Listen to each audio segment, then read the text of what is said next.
A pair of unwelcome and destructive guests named Helene and Milton stormed their way into this year's presidential election.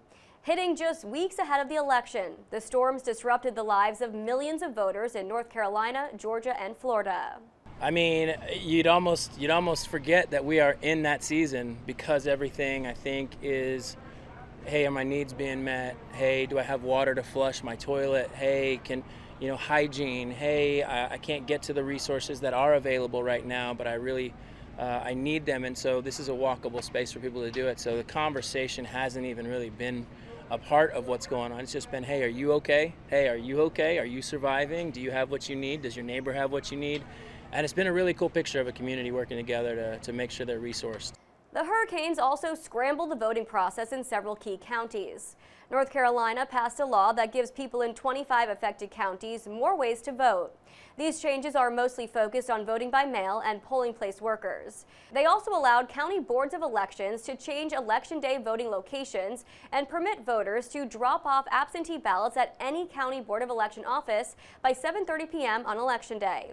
Western North Carolina voters were also given until November 4th to request a mail-in ballot, as opposed to the original deadline of October 29th. Right now, our main focus is just trying to get people food and water and shelter, get them out of the elements. And yes, we love being the polling site, and we're just taking it one day at a time. Florida allowed some counties greater flexibility in distributing mail-in ballots and changing polling sites for in-person voting. Governor DeSantis waived the deadline for when election officials must designate polling locations, authorizing county officials to designate new ones. DeSantis also gave election officials more discretion about where new polling locations may be located. And he made it easier for state employees to step in and serve as poll workers. DeSantis also suspended a state requirement so a person who cannot return to their home can ask by phone to have a vote by mail ballot sent to wherever they're staying, not just their registered home address. As early voting began, thousands of voters remained displaced or without power or water. Elections officials faced the challenges of finding new places to set up voting machines, places that hadn't been damaged, that had enough room, and had access to power. But as early voting opened, we saw record turnout at the polls in North Carolina. Voters set a statewide record of more than 350,000 ballots cast on the first day of early voting, and that number just kept growing. I was just affected by the hurricane that came through. So just seeing the person I voted for and how they've reacted to everyone, affected by that and supported everyone, that was the main reason I voted for them today. Many election workers talked of facing disruptions to their normal routines. Some were sharing building space with first responders or hurricane relief volunteers. But long lines at polls showed just how determined voters were to cast their ballots.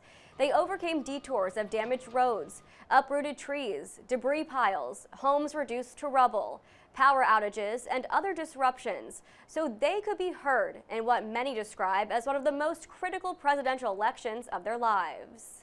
I think this is probably the most important voting season of our lifetime. I think it was imperative that every single person vote to help save democracy.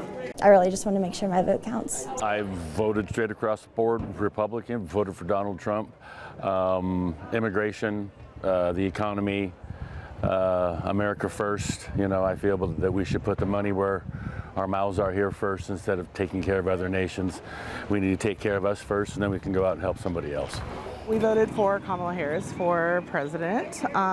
We really care a lot about, women's rights to choose. We really care about our children, making sure that they get a good and honest education. Folks are going to get it together and help their neighbors figure out how to get to the polls, because this is such an important election. What I am hearing from folks in the city, once they're out and about and seeing what's being done, there's a level of gratitude. Trump and Harris have both visited the areas hit hard by the hurricanes and have pledged support.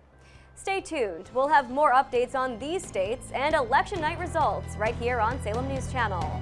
From the Decision 24 headquarters in New York, I'm Haley Bianco.